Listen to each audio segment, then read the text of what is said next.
flying straight into the sun. Can you frickin' believe this? Is this a good idea? No. No, it's not. I should also mention my computer's on fire from rendering this scene, but you know what? It's fine. So here's the explanation of the sun. You know, I'm starting to notice a pattern here. Everything is waves. Always waves. Scientists record the sun's sound by using instruments like NASA's SOHO and Parker's solar probe to measure its internal pressure waves and solar wind fluctuations. Since these waves are too low to hear, scientists speed them up significantly in order for them to be in the audible range. So yeah, that's how we're able to hear the sun. So dive in. We're gonna dive into the sun. Let's sound design.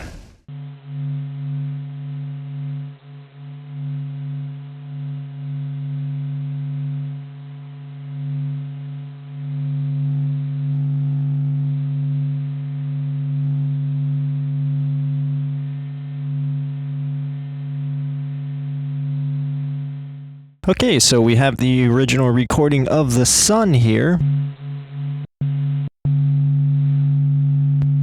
Very resonant stuff, and it kind of sounds similar to the other planets that we have been recording. And you know, as soon as I heard the sample, I was thinking, you know what? This could be a horn, a giant horn. So I think I'm gonna go ahead and cut a section of this recording, kind of like this, if I can.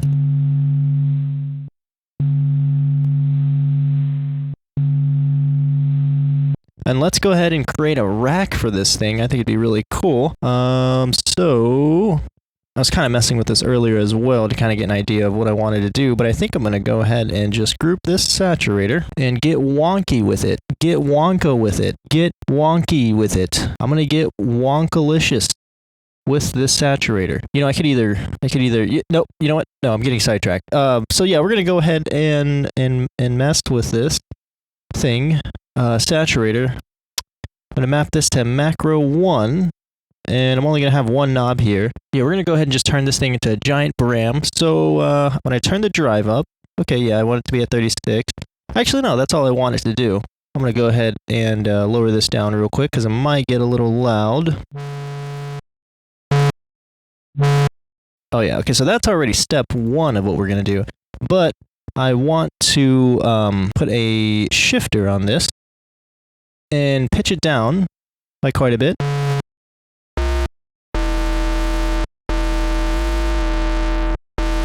Okay, that already sounds pretty good. I want to go ahead and cut those high frequencies as well with a low-pass filter, so let's go ahead and do that.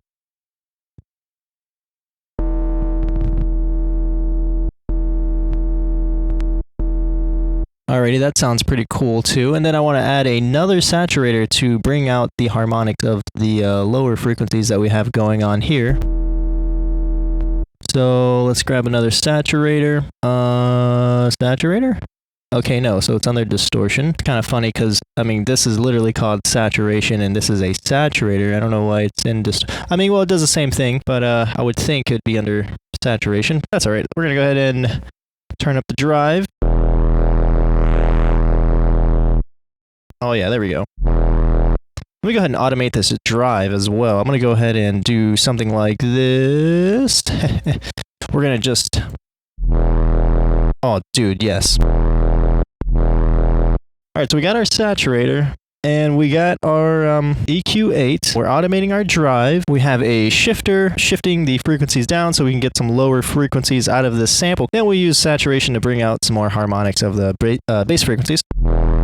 Alright, so the next thing I want to add is a auto filter. So let's see, we'll do a comb filter to get some resonance out of this bram that we're creating here. And I'm going to do parallel processing, so I'm going to just go ahead and do that. Grab our comb filter, so we got our original signal here, and then the comb filter. There we go. Then we can just go ahead and turn up the drive of this filter. Find a sweet spot.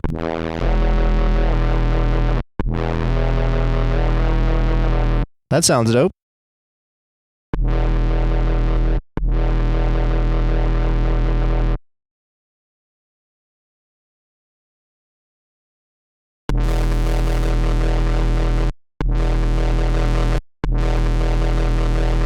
Okay, now I know I've been doing a little bit of overkill with the saturation, but I want to add a roar. The roar saturator has this shaper option called noise injection that I really like. It just adds a bit of hiss to our sample.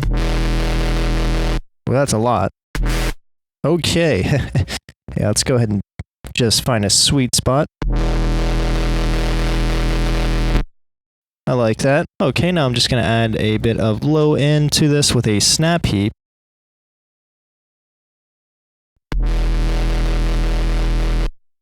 Why don't I go ahead and turn the volume down a bit?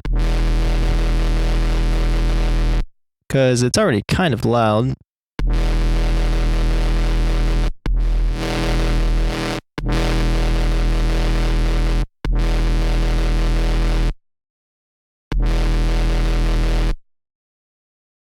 I'm going to go ahead and add a OTT as well.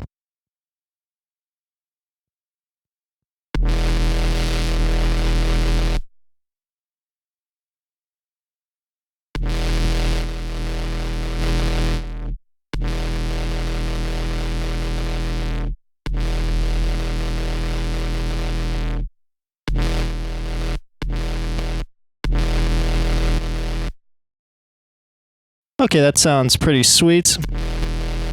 Actually, I think I'm going to adjust the EQ8 here.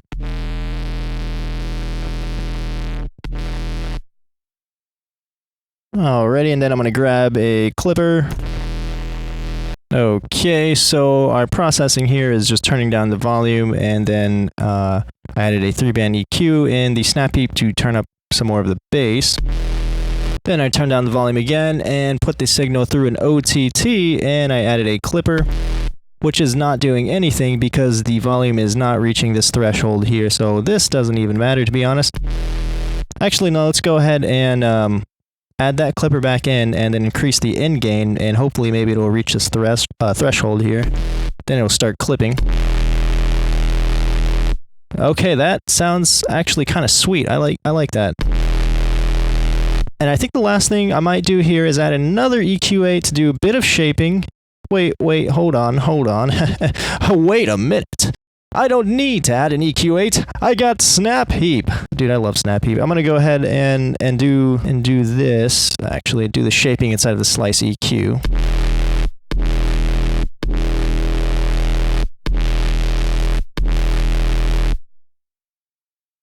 So yeah, we're just going to tweak some stuff.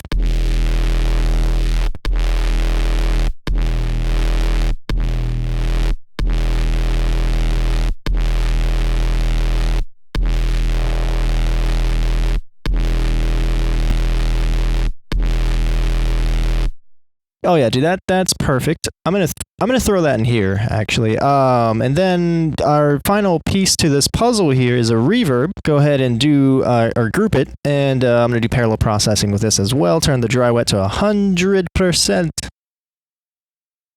and then I'm gonna turn down the size, add some pre-delay, turn up that decay by a whole lot, that diffuse as well. Oh my gosh, I'm sorry about that. That was really loud. Okay, we might have added too much bass.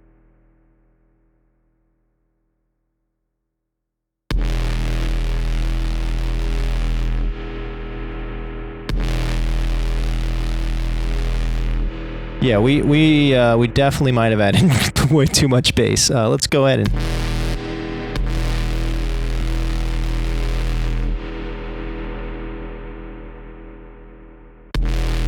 And you know what I'm noticing? That's pretty loud. There we go.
Okay, sweets.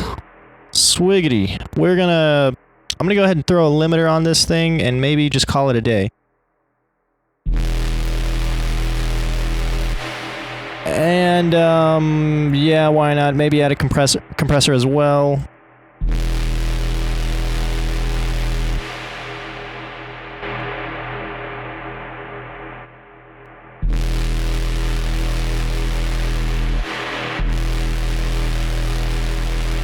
Go ahead and throw everything right up in here inside of this rack. Got our EQ, got a compressor, we got a limiter. I can definitely hear the reverb releasing immediately. I'm gonna go ahead and turn up the release on this compressor.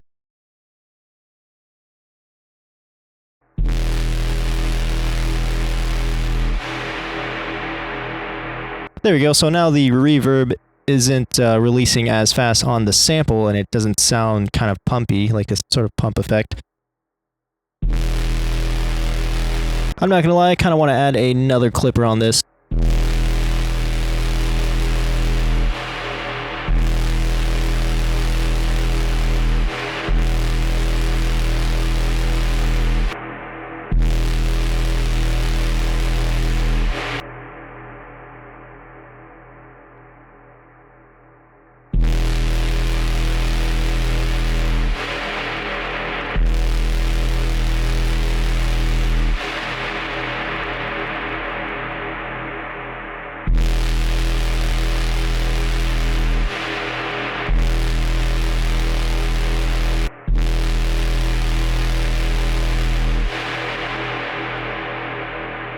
Okay, I think we're good. Dude, that's so funny. It goes from to this.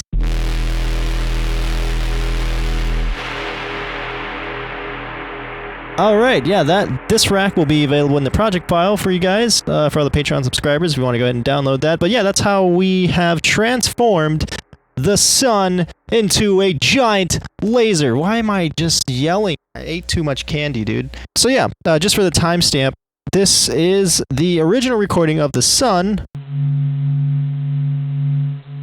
Very resonant stuff. I saw an opportunity to turn this into a Bram, and we got this sample.